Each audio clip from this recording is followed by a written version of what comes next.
Alhamdulillahi Rabbil Alamin, salatu salamu ala man la nabiyya ba'da. Jemi vëllezër të nderuar me temat dhe çështjet që kanë të bëjnë me duan, dhikrin dhe saktësinë e tyre, përmirësimin e tyre, pra shmangjen e gabimeve në këto adhurime. Dhe si që kemi thënë, jemi bazuar dhe po lexojmë nga libri Tashih ad-Dua, dietarit të mirënjohur Bekar Abdullah Abu Zeid, Allahu e mëshiroft. Dhe çështja e radhës që na sjell autori ka të bëjë me saktësimin e qarjes dhe frikës ndaj Allahut në dua dhe në dhikr. Pra do të na tregojë autori në këtë temë se cila është forma e duhur, cili është udhëzimi i Muhamedit alayhi salatu wassalam në mënyrën se si qahet gjatë dhikrit dhe duas, nëse kjo e qarë ndodh. Pse përmend këtë gjë, se mund të çuditet dikush, thot e qara diçka natyrshme, pretesh, vjen natyrshëm dhe loton. Jo vëllezër, është e rëndësishme kjo gjë.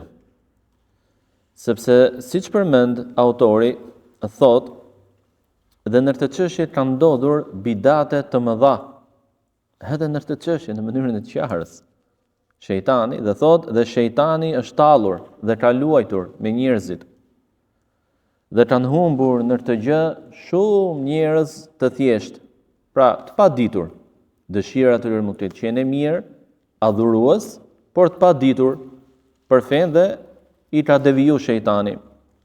Dhe përmend autori disa gjendje shpirtërore që ndodhin tek sufistët, të cilat në të shumtën e rasteve ngjajnë si një ekstaz, pra një ekstrem në përjetimin e emocioneve, të cilat manifestohen me disa veprime, rite, që siç mund t'i keni parë në rrjetet sociale ngjajnë me njerëzit e çmendur. Pra njerëz të cilët bërtasin gjatë dhikrit. Njerëz të cilët rrotullohen dhe humbin atë vetdijen e tyre gjatë dhikrit. Njerëz të cilët hudhen përpjet apo tundin kokrat e trupin e tyre gjatë dhikrit. Apo bëjnë si të çmendur. Dhe këtë gjë ata e quajnë se një përjetim shpirtëror, pra kanë po arrin një përjetim të lartë shpirtëror. A i keni parë në rrjetet sociale sa të çuditshëm janë dhe habitesh.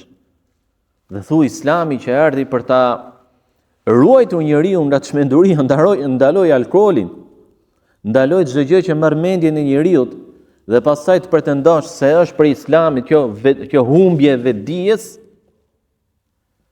është për Islamit, janë për Islamit veprime të tilla që nuk i bëjnë njerëzit normal, vetë ai i cili është i çmendur, i sëmur, mendërisht. A i keni parë? Habitesh si mund të arrish dhe të besosh se veprime tilla janë nga udhëzimi i Muhamedit alayhi salatu selam, kurse si janë udhëzim, por janë udhëzim nga shejtani, po jo nga Rahmani, jo nga Allahu. Të janë ato gjendje ekstaze. Dhe ata i quajnë përjetime shpirtërore, apo arrin deri aty sa pretendojnë se në gjendje të tilla, siç do të vi dhe më vonë, atyre u është hequr perdja dhe arrin të shohin atë që është gajb, të shohin me lajket.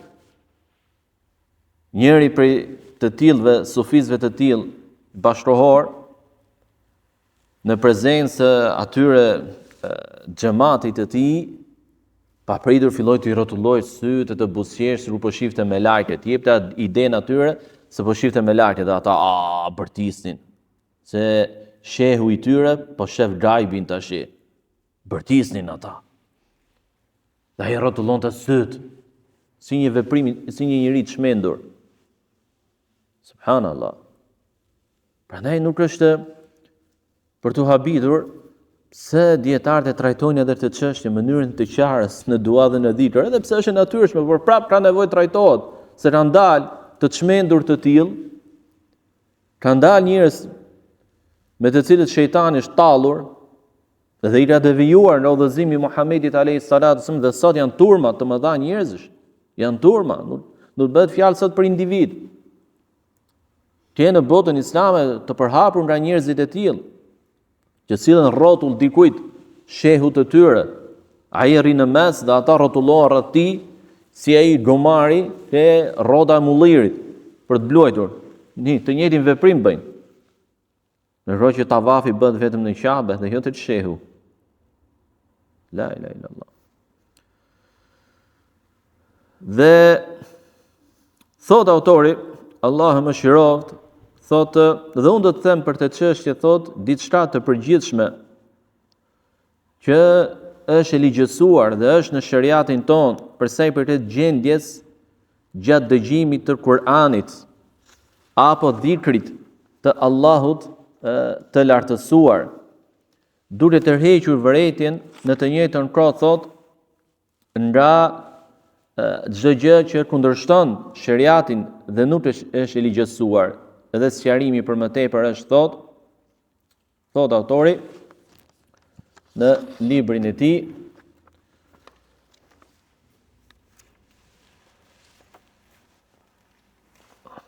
thotë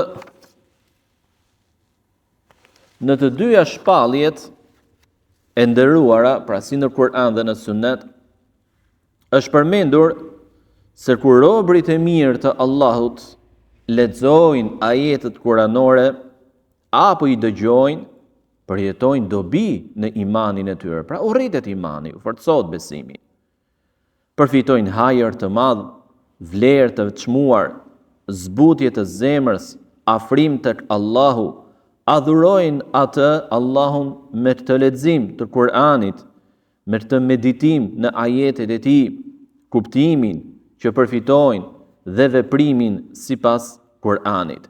Kjo gjë shton imanin, yaqinin, pra vërtetësinë, mbush zemrën me madhështi për Allahun, të gjallin e përjetshëm, vetë ekzistuesin. U jep atyre dhe u shton atyre atë që quhet at-tawakkul, mbështetje të vërtetë dhe dëshirë për më shumë adhurim.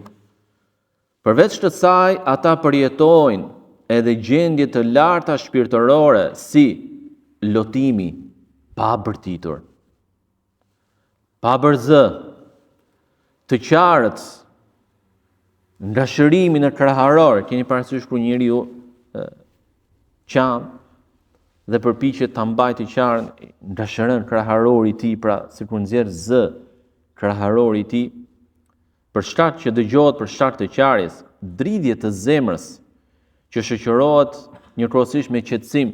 Dhe kjo është ajo e veçanta, pra kur ti friksohesh nga dikush prej krijesave, të ka paniku. Por kur friksohesh nga Allahu, ke edhe një qetësi. Është e çuditshme. Dhe një argument madhështor që e përjeton njeriu në vetveten e tij. Pra frika ndaj Allahut të jep qetësi, të jep ëmbëlsi. Kurse frika nga krijesat të jep një panik, çoroditje, ardh, pagjumësi, stres. Kurse frika nga Allah është lumturi, qetësi në zemër. Rënqeti të lëkurës, Allahu i madhëruar në Kur'an thot: وَإِذَا سَمِعُوا مَا أُنزِلَ إِلَى الرَّسُولِ تَرَى أَعْيُنَهُمْ تَفِيضُ مِنَ الدَّمْعِ مِمَّا عَرَفُوا مِنَ الْحَقِّ يَقُولُونَ رَبَّنَا آمَنَّا فَاكْتُبْنَا مَعَ الشَّاهِدِينَ. Kur dëgjojnë për atë që është zbritur të dërguarit, i sheh se si u rrjedhin lotët nga sytë e tyre, për shkak të së vërtetës që kuptuan, dhe ata thonë, o Zoti ynë, ne besojmë, prandaj na llogarit ndër dëshmitarët e tu. Pra përmend Allahu në tekstin kuranor se kur robërit e mirë, të mirë në imanin e tyre, në udhëzimin e tyre, dëgjojnë Kur'anin, lotojnë. Dhe nuk e shoqërojnë të lotim me ato veprimet e çmendura, anormale, të sufistëve, që pretendojnë dhe mendojnë se duke u dridhur sa më shumë, duke u hedhur përpjet sa më shumë, duke bërtitur sa më shumë, atëherë do ta përjetosh atë dritën hyjnore apo prezencën hyjnore të ty. Dhe thonë, Zoti ynë ne besojmë. Pra shihni, çfarë efekti jep kur je i udhëzuar, çfarë efekti jep Kur'ani. Besojmë, pra i shtohet besimi, bindja, dorëzimi ndaj Allahut. Prandaj na llogarit ndër dëshmitarët e tu. Pra bëjnë dua. Dhe gjithashtu Allahu i lartësuar ka thënë innamal mu'minuna alladhina idha dhukira Allahu wajilat qulubuhum wa idha tuliyat alaihim ayatuhu zadatuhum imana wa ala rabbihim yatawakkalun alladhina yuqimuna as-salata wa mimma razaqnahum yunfiqun ulaika humul mu'minuna haqqan lahum darajatun 'inda rabbihim wa maghfiratun wa rizqun karim. Thot i Madhërishmi, besimtar të vërtet janë ata, të cilët kur përmendet Allahu u dridhen zemrat. U dridhen zemrat. Qoftë përmendja Allahut me anë të dhikrit, apo dëgjimit të Kur'anit e tjerë. Dhe kur lexohen ajetet e tij u shtohet besimi. Dhe të Zoti i tyre janë të mbështetur. Janë ata të cilët e falin namazin, nga ajo që ne i kemi furnizuar, ata japin. Të tillët janë besimtarët e vërtet, thot Allahu. Pra që kanë këto cilësi, jo ata që bërtasin dhe mendojnë se arritën një shkallë të lartë besimi me këtë gjë. Jo ata që turren me vrap, që bëjnë tavaf rreth shehut të tyre, apo që bëjnë dhikr Allahut duke u hedhur përpjet dhe duke u turrur, e duke bërtitur, e duke përmendur Allahun vetëm me hu, që s'është ky emri i Allahut, edhe tjera forma çmendurie që ndodhin tek sufistët. Por janë ata që përmendja Allahut, besimtarët vërtet janë ata që kanë këto cilësi. Pra edhe kur i ndodh ajo gjendje, frikë, madhërimi për Allahun, besin në natyrën normale njerëzore. Nuk dalin jashtë natyrës normale të njeriut. Nuk dalin jashtë normalitetit. Nuk shfaqen tek ata veprime anormale, çmendurie. Jo, janë njerëz normal. Përkundrazi, janë më të mirët ndër normalet. Pse? U forcohet besimi, u dridhet zemra nga frika Allahut, vazhdojnë e adhurojnë Allahun me qetësi, falin namazin, japin sadaka apo zakat, i mbështeten Allahut, janë normal, bëjnë veprime normale. Nuk kalojnë atë gjendje që u bie fikti. Apo në atë dalin nga vetdia. Keni parë ata që vishin me ato fustanelat apo ato si xhelabie, si që vinë si funde poshtë dhe me ato takijet e gjata sufiste që pastaj rrotullohen kështu rreth vetes kështu. Çfarë kërkojnë me të gjendje? Kanë adhurim ata. Me të gjendje ata pra kalojnë në një meditim. Pra kur dalin nga vetja apo fokusohen në atë gjë që po mendojnë, aq shumë sa që e humbin vetdijen. Dhe mendojnë se në këtë gjendje si i dehur, mendojnë se ka arrit lartësi të imanit, apo afrimit të Zoti, apo siç pretendojnë ata ka hyrë drita hyjnore të ty, se i kanë qejf të terma ata, kanë qejf, sepse rrjedhin nga apo janë të indikuar nga ato ekstremistët e tyre si Hallaxhi apo Ibn Arabiu që do të vinë. Dhe thotë gjithashtu Allahu subhanahu wa taala fa amma alladhina amanu fazadathum imana wa hum yastabshirun. Ndërsa ata të cilët besuan kjo gjë u shton besimin dhe ata gëzohen. Për të janë gjendje që përjetojnë, nuk shtohet besimi, jo dalin nga vetvetja e tjerë. Dhe gjithashtu Allahu i lartësuar thotë innal ladhina utul ilma min qablihi idha yutla alaihim yakhirruna lil adqani sujada wa yaqulun Subhana rabbina in kana wa'du rabbina lamaf'ula wa yakhruna lil adqan yabkun wa yaziduhum khushu'a. Ata që është dhënë dijenia para para shpalljes së Kur'anit, bie në sejdë me fytyrat për tokë, qajnë dhe ushtohet besimi. Qajnë dhe ushtohet besimi, pra kalojnë, madhurojnë Allahun, adhurojnë Allahun dhe forcohet besimi, pra nuk bëjnë në ato gjendje që bëjnë sufistët dhe që i përmendëm më parë. Gjithashtu Allahu i lartësuar ka thënë: Allahu nazzala ahsana al-hadithi kitaban mutashabiha mathaniya taqsha'irru minhu juludu alladhina yakhshawna rabbahum thumma talinu juluduhum wa qulubuhum ila dhikrillah. Allahu ka shpallur fjalën më të bukur në formën e një libri, pjesët e të cilit i ngjasojnë njëra tjetrës dhe përsëriten. Prej tij libri, për kësaj fjale, u rënqethen lëkurat atyre që i frikësohen Zotit, e mandej që të sohen lëkurat dhe zemrat e tyre kur përmendet Allahu. Pra arrin një gjendje frikësimi nga Allahu, saqë dridhen zemrat, rënqethet lëkurat, por nuk kalojnë në gjendje ekstaze si sufistët. Për çfarë? U qetësohen më pas zemrat dhe lëkurat e tyre nga përmendja e Allahut. Pra arrin një ëmbëlsi të imanit dhe një qetësim që i jep Allahu subhanahu wa taala. Ky është efekti i frikës. Ky është efekti i frikës nga Allahu i lartësuar dhe jo ato veprime çmendurie të sufistëve.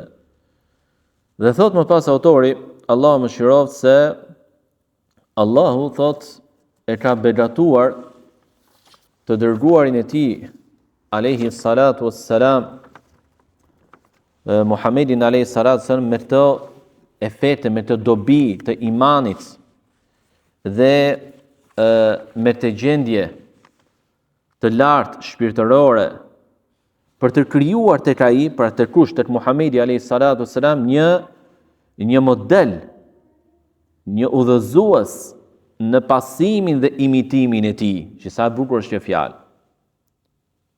Pra ajo që shohim të këta njerëz, të sufistët, që pretendojnë se me ato veprime anormale të tyre po arrin ta ndjejnë besimin tek Allahu më shumë.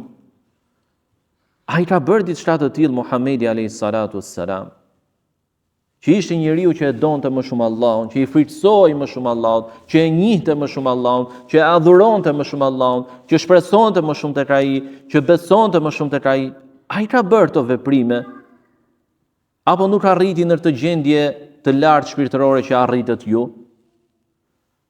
Allahu i lartësuar tha: Laqad kana lakum fi rasulillahi uswatun hasana. Ju të i dërguar i Allahut keni modelin më të mirë. Modelin më të mirë. Atëherë cili frikësoi profeti alayhi salatu wasalam nga Zoti i tij kur lexonte Kur'anin, kur bënte dhikr, kur e dëgjonte Kur'anin, po frikësohej. A përjetonte dhe a bënte veprime të tilla që i bëjnë sufistët? Jo.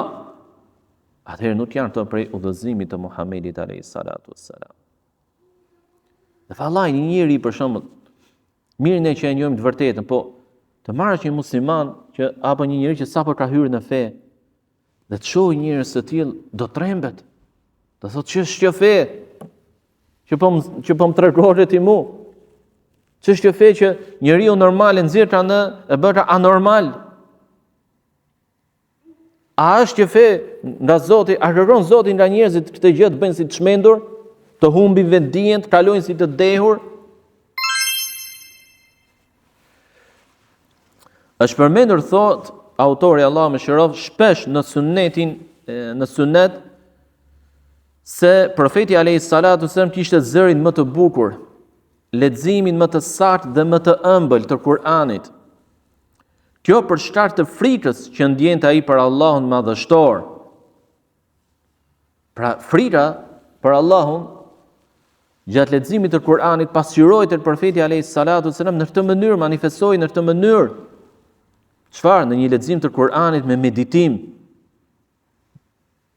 Që dilte bukur, saktë Dhe jo të shoqëroj me veprime të tilla.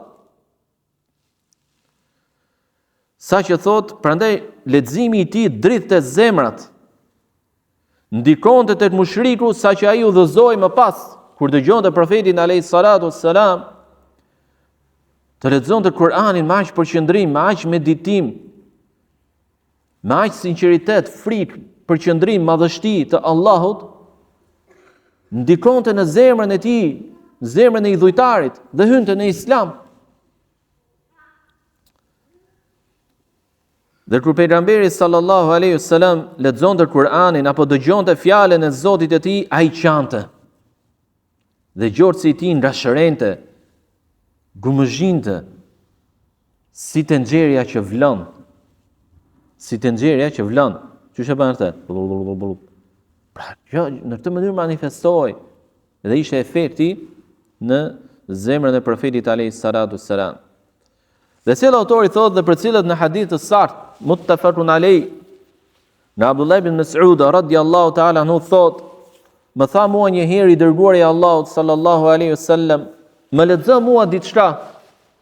Thash, o i dërguari i Allahut, a të lexoj ty ndërkohë që ty të ka zbritur ky Kur'an? Tha profeti alayhis salatu wassalam, po, dua që ta dëgjoj nga dikush tjetër veç meje. Kam dëshirë të dëgjoj. Dhe unë, thot Ibn Mas'ud, lexova surën An-Nisa, fillova leximin e surës An-Nisa, derisa arritja tek ajeti kuranor, fa kayfa idha ji'na min kulli ummatin bi shahid wa ji'na bika ala haula'i shahida, si do të bëhet kur prej çdo populli të sjellin dëshmitar dhe të sjellin ty për të gjithë ata. Thot Ibn Mas'ud, më tha i dërguari i Allahut, ndalo. Dhe pash që sytë e tij po lotonin. Sallallahu alaihi wasallam. Pash që sytë e tij po lotonin. Pra ndjeu forcën e këtij ajeti kuranor. Por nuk bëri veprime, çmendurie. Larg këtyre ishte më i miri i njerëzimit, i dashur i Allahut, Muhamedi alayhis salatu wassalam. Jo vetëm kaq thot autori, por kjo ishte edhe gjendja e sahabëve. Kur friksoheshin nga Allahu azza wa jall, ata gjithmonë ishin frikë, por kur arrishin në momente më të mëdha frike, gjendje më të mëdha frike, ishin në udhëzimin dhe pasimin dhe sunnetin e të dërguarit alayhi salatu wassalam. Dhe askush nga ata nuk doli dhe nuk i kaloi kufit e kësaj gjendje që kishte i dërguari i Allahut gjatë leximit të Kur'anit apo dëgjimit të tij. Edhe kush ishin ata, thot, ata ishin në gradën më të lartë, në pozitën më të nderuar, në vlerën më të madhe. Dhe kishte prej tyre që dalloheshin dhe njiheshin si ata që qanin më shumë. Dieshin, ka pasur nga sahabët, siç ka qenë Abu Bekri radhiyallahu ta'ala anhu, zemrat e cili ishte but prekej shumë gjatë leximit të Kur'anit, saqë mezi arrinte ta përfundonte leximin e Kur'anit radhiyallahu ta'ala anhu. Kjo gjithashtu thot ishte edhe gjendja e brezit pas sahabëve, tabiinëve, të cilët ecën në të njëjtën rrugë përgjithsisht, por thot pati individ prej tyre, të cilët u shfaqin disa gjendje si rënja të fitve, apo edhe vdekja. Pra ka pasur të tabiinët që gjatë leximit të Kuranit apo dëgjimit të tij u binin të fit nga frika, nëse përmendesh xhehenemi apo dënimi i Allahut. Apo siç ka pasur prej tyre edhe që kanë vdekur, apo që kanë bërtitur pra nga frika që kanë ndjerë.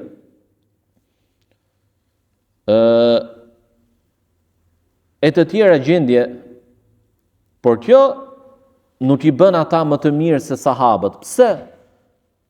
Sepse nuk dihet dhe nuk ka ndodhur te sahabët që dikush të vdekur apo të bërë veprime të tilla nga frika e Allahut. A mos do të thotë se tabiinët ishin në iman më të fortë?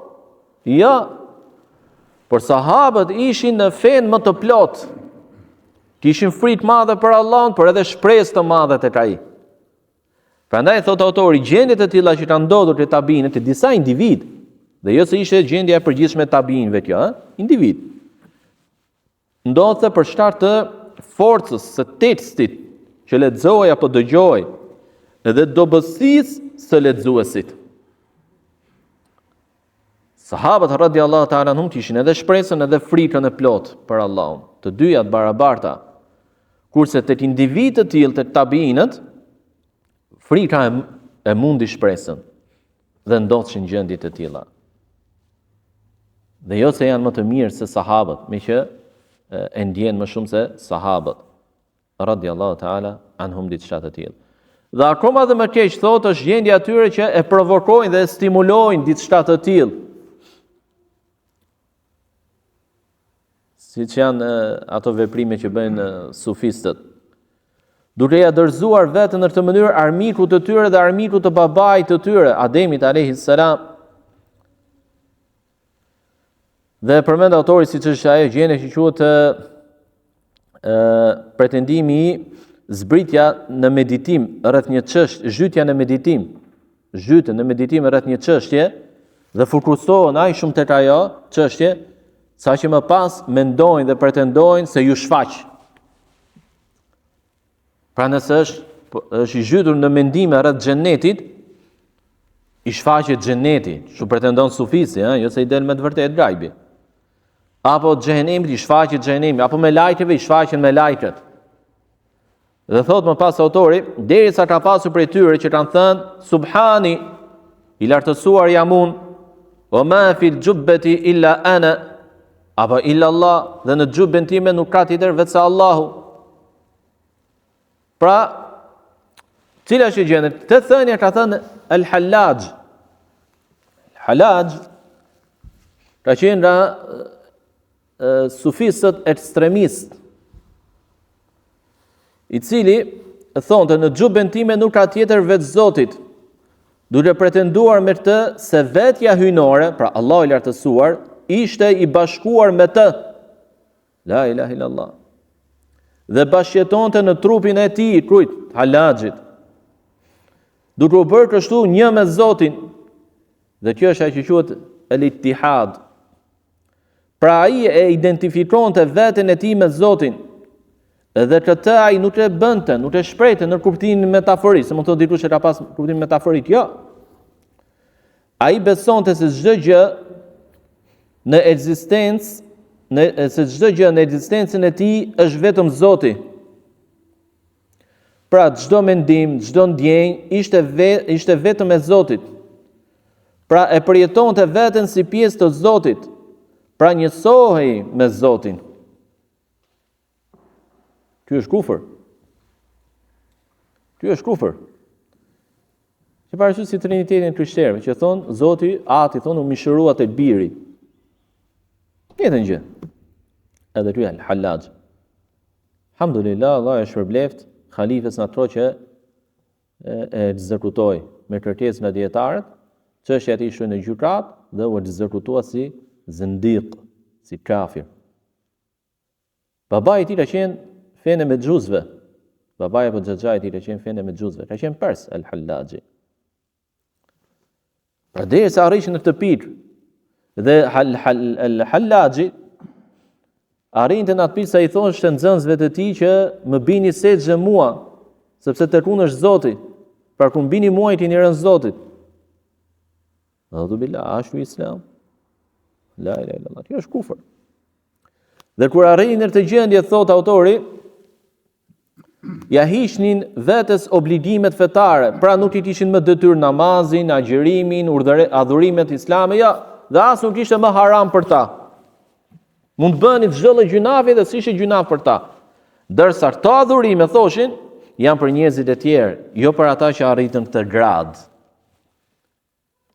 Profeti alayhis salatu wasallam deri në fund të jetës fali namaz. Ebu Bekri, Umeri, radiallahu ta'ala anhum, sahabët më radhë. A jeni ju më të mirë? A jeni ju më të mirë? Dhe